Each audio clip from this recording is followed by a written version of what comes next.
Dr. Greg Mills directs the Brenthurst Foundation in Johannesburg, working to boost Africa's economic growth. He has spearheaded reform initiatives with governments in Rwanda, Mozambique, Malawi and South Africa, while also advancing peace-building and investment efforts in Colombia and throughout Africa. Before joining Brenthurst, he served as National Director of the South African Institute of International Affairs and lectured at the Universities of Western Cape and Cape Town. He's also a Senior Associate Fellow at the Royal United Services Institute and has authored influential books like Why Africa is Poor, Democracy Works, Expensive Poverty, and The Ledger, Accounting for Failure in Afghanistan.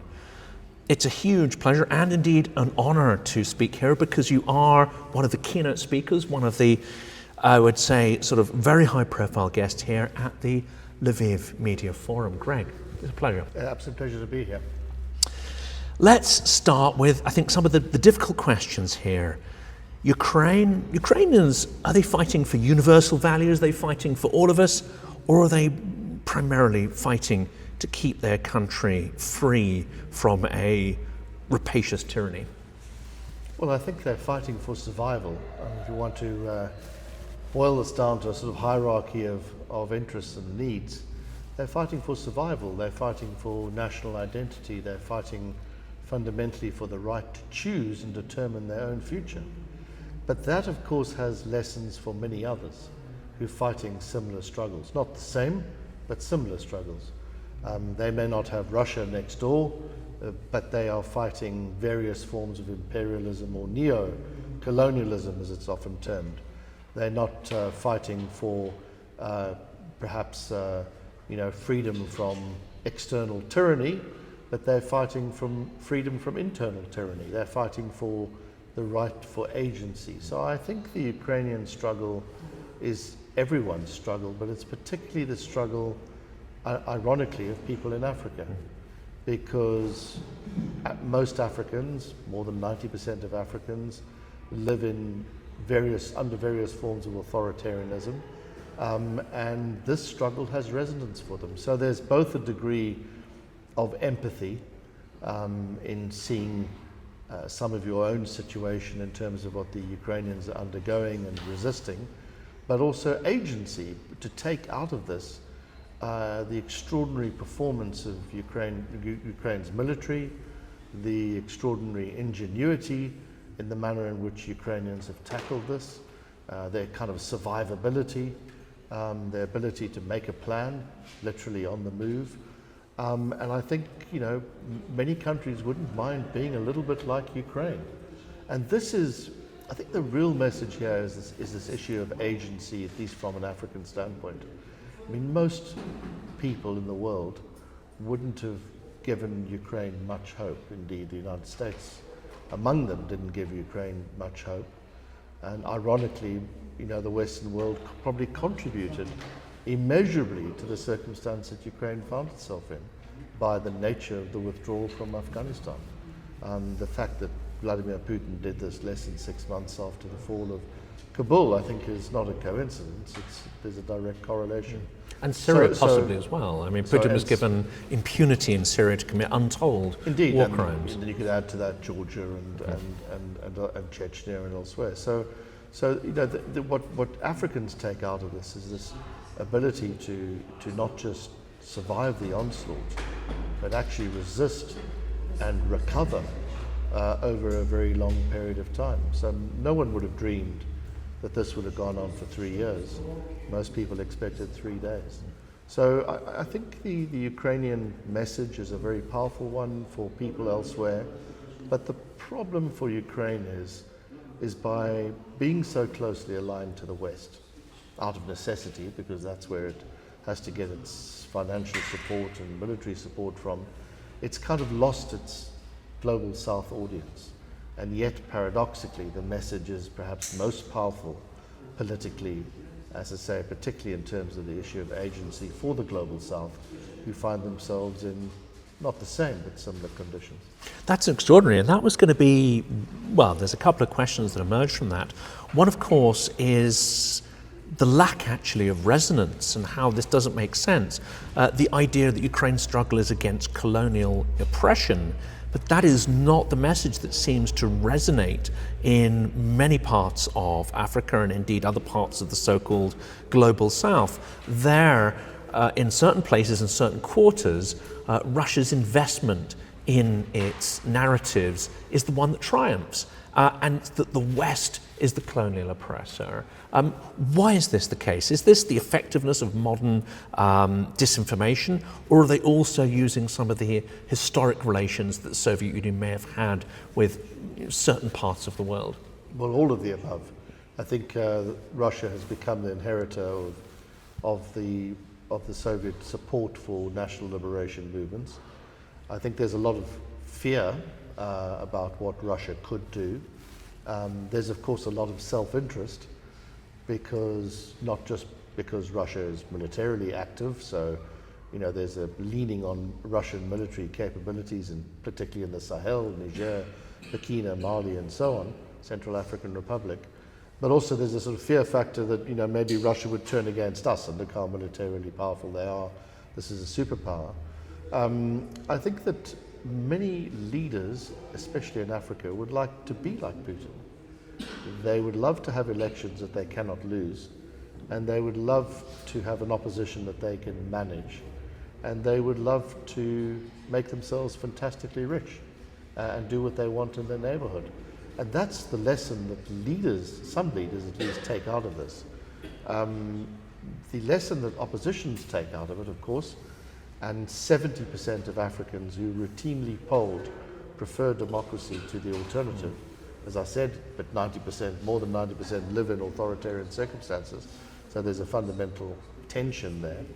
But many oppositions take out of this the direct opposite. They see their struggle through Ukrainian eyes, and they would hope that Ukraine would see their struggle in the same way. So the fear factor plays into it, I think, perhaps more than we realize. The fact that Russia is a funder matters. And then I think there's two aspects about narrative which we have to separate. One of them is the method of narrative. So the Russians have been extremely good at using their own sources, RT, Sputnik, etc., to get their message out there and buying media access. The other thing is, of course, that they have no qualms about using fake news. One of the advantages of being in a relative, in an authoritarian system is you can say what you want to, and there seems to be little consequence to it. The other bit is about content, though. It's not just about method. I think in the social media environment, it's extremely difficult to control anything, and there's very little sort of recourse available to the Ukrainians in this. But the Ukrainians, I think, for a long time played the victim card.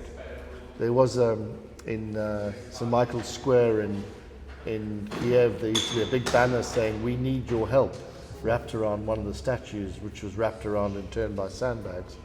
And that's not the message that I think appeals to people in the long run. It's a message of weakness. Much more impressive is a message of strength, which may be not founded on pity, but maybe slightly more founded on, gee, this is what we can do for ourselves. And again, goes back to this issue of agency. So narratives that hinge on strength have ultimately more appeal because they're about self-interest rather than charity.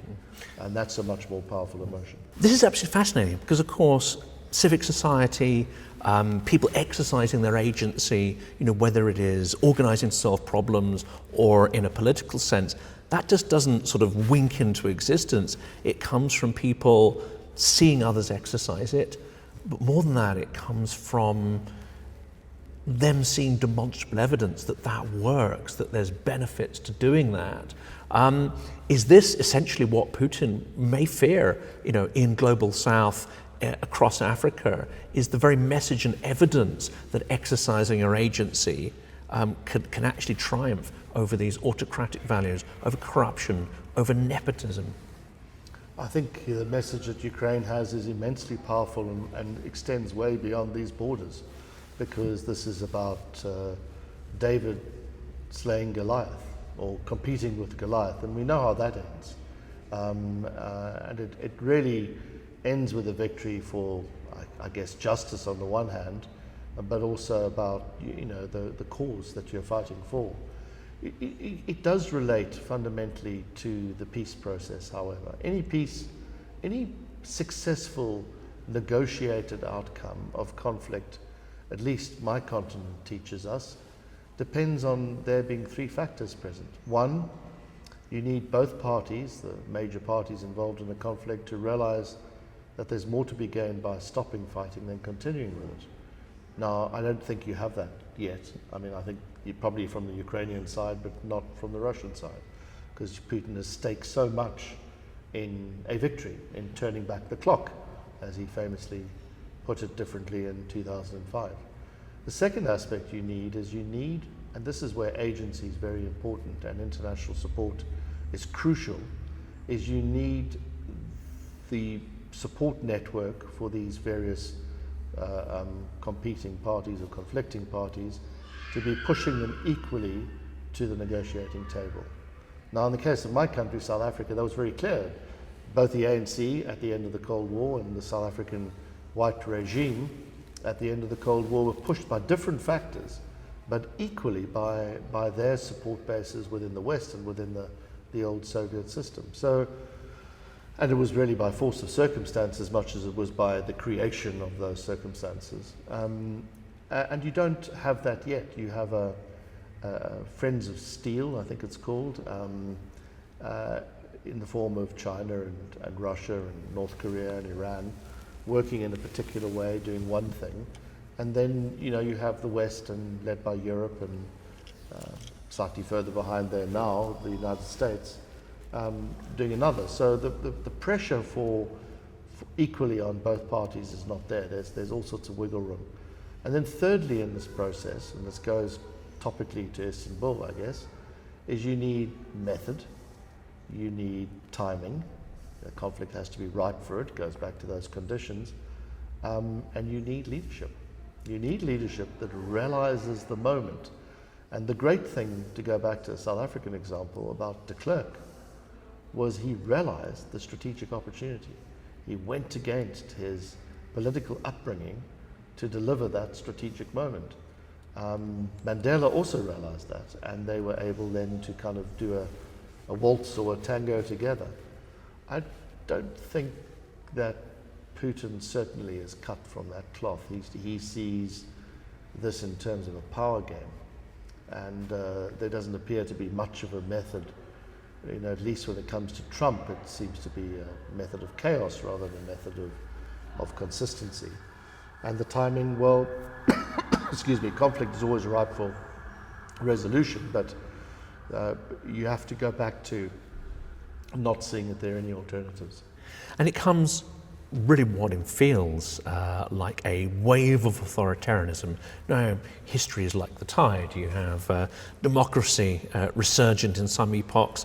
It now seems that the democracy is on the ebb, and autocrats such as the Russian autocratic system seem very capable at injecting apathy, distrust, disinformation, even an element of loathing for our own values and systems. They seem able to undermine us from within. How does this process you've talked about of trying to build agency, transparency, and values-based systems, how does it fight, not just establish those, but against this sort of malicious injection of toxic information at the same time? Yeah, I mean, that's a great question, because it's going to be a very slow process of re-establishing trust in media. I mean, when there's stuff that you know about and then you read social media and a lot of it's just patently false and made up or deliberately constructed around a false picture or false narratives, or the timing is out, it's very frustrating, but it's more frustrating in that you don't quite know how to begin to undo this. It always operates with a grain of truth. There's always a little bit of truth there, maybe the right picture for the wrong moment, or the right picture, but in a completely different context. And I think it probably means that we revert to traditional media sources which have all the checks and balances and filters. That's part of this. There's going to be some sort of shakeout in social media at some point. The absence of controls is not a healthy thing, and I don't mean that in terms of political controls. I mean that in terms of consumer controls, and people will pay for quality. And you'll probably see some sort of reversion to a commercial type model, I hope, over time, to be able to allow for more professional media sources to be retained and to benefit. So that's at one level. I think for governments, you've got to be very consistent. I think where the Russians have had a sort of element of genius to them is that their message has been incredibly simple, but incredibly consistent. You know, this is all about NATO, this is all about Nazis. This has become repeated so many times. It becomes a truth, even if it is a false truth. And it's very hard to compete with that because it is repeated. And what they've been very good at too is sowing dissent domestically. They do that in Africa very well by clipping short interviews with some of their, let's say, sponsored or friendly leadership. And they sow mistrust and antagonism in regional bodies as much as they do within countries themselves. And I think Ukraine, what they've done quite successfully, is sow distrust in the economy, inflate concerns, amplify issues where they didn't justify it. They've been very, very good at that. And you don't want to see a control of media politically, because that creates a whole different set of problems. What you do want to see is a reversion to quality.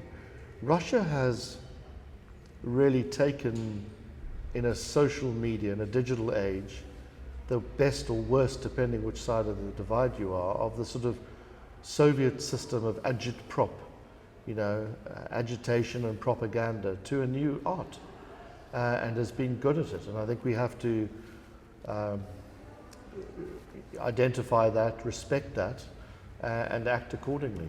But that means coming up with a message that is very powerful and has resonance with different communities. In the global south, which I know better, I think that message is about strength, resistance, putting people first, about ethics, about having an ethical policy towards your people and towards foreigners, about becoming an admired political and economic system, and about, in a sense, cutting Russia down to size. That has appeal because of Africa's colonial past. Make Russia small again. Make Russia small again. Meme, yeah. I mean, that's bring Russia down to what will expose Russia for what it really is, and that strength is comprised of different attributes, not just the single dimension of military strength.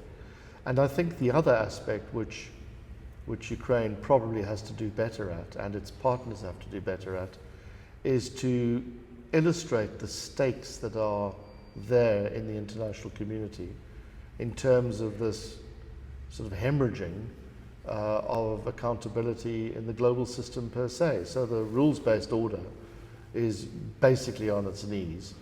What is going to replace it? What's the cost of this happening?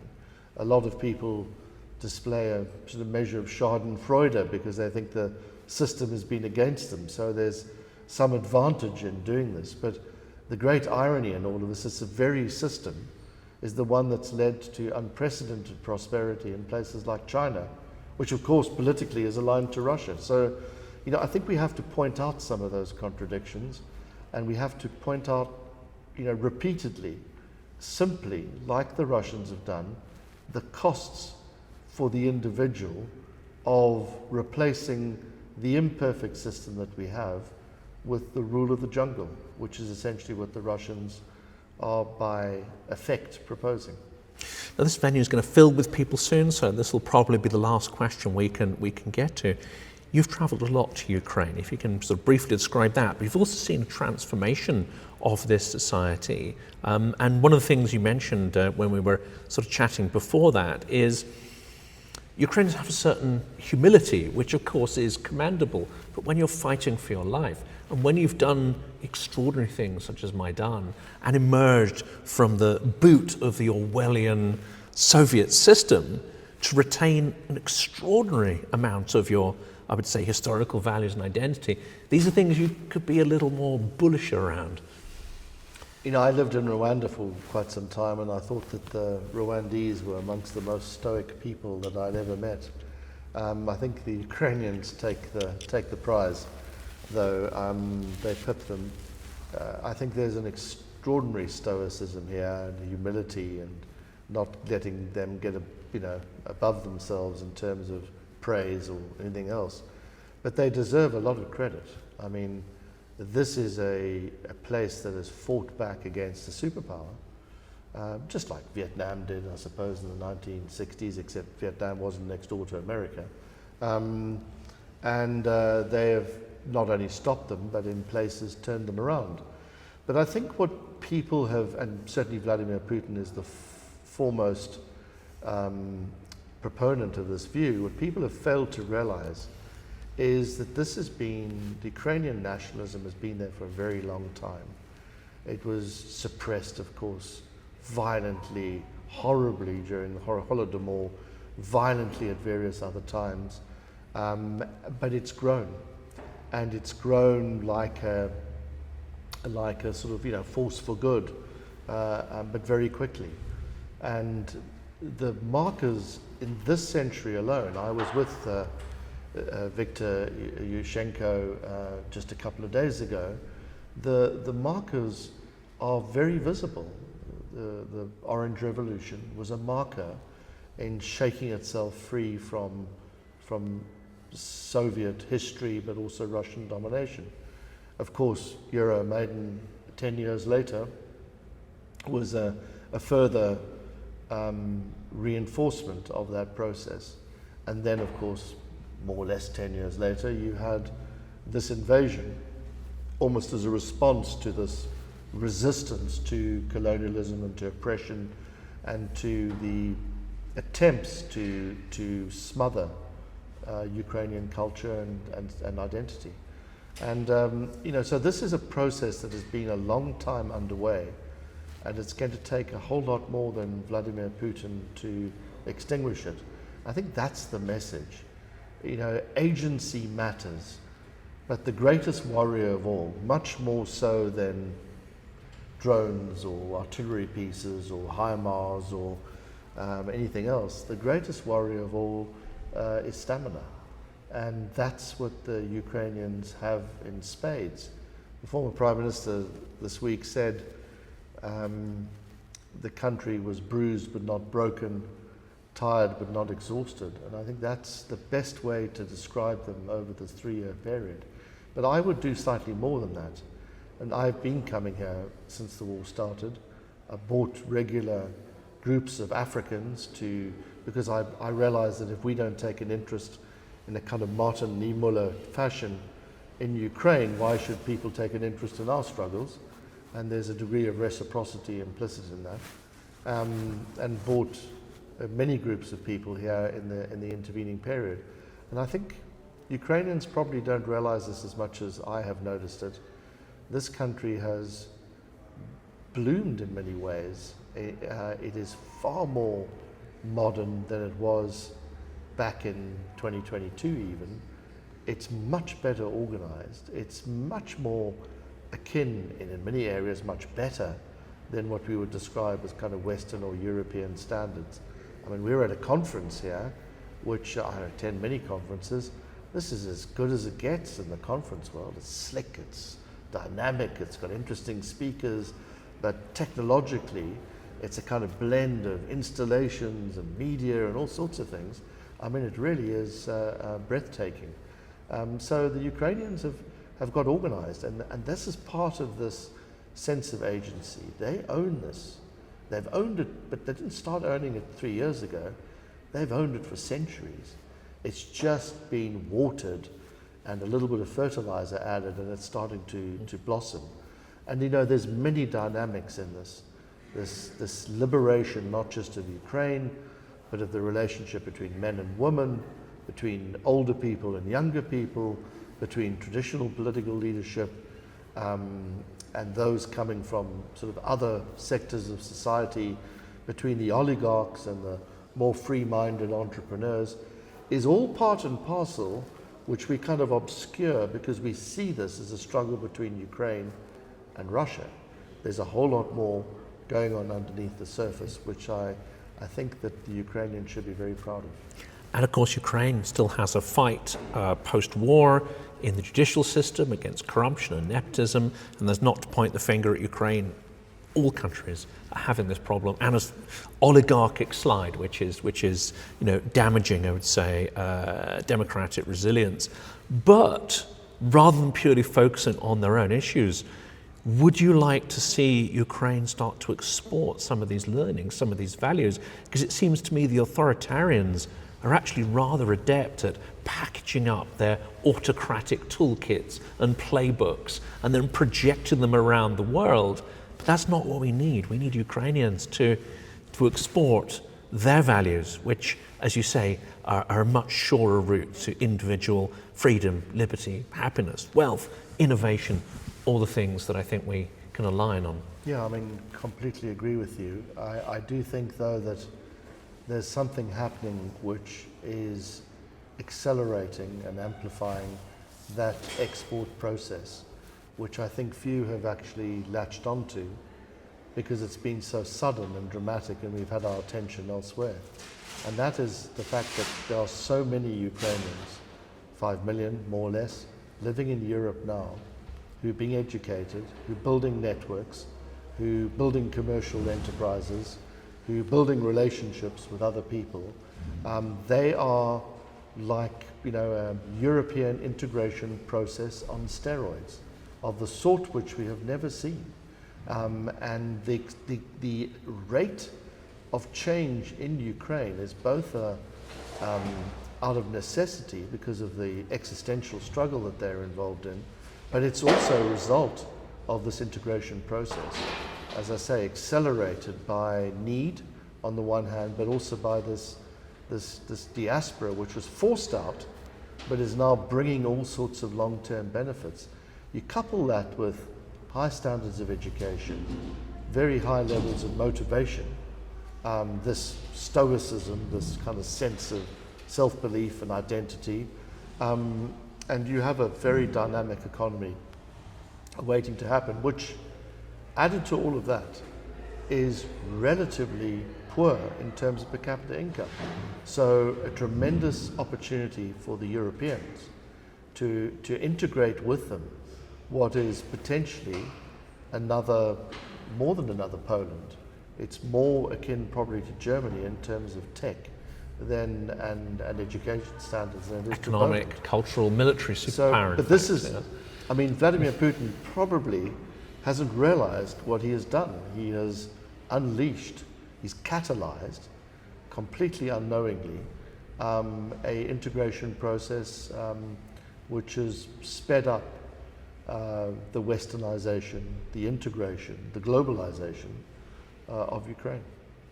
Greg, it's a tremendous pleasure meeting here at the Lviv Media Forum.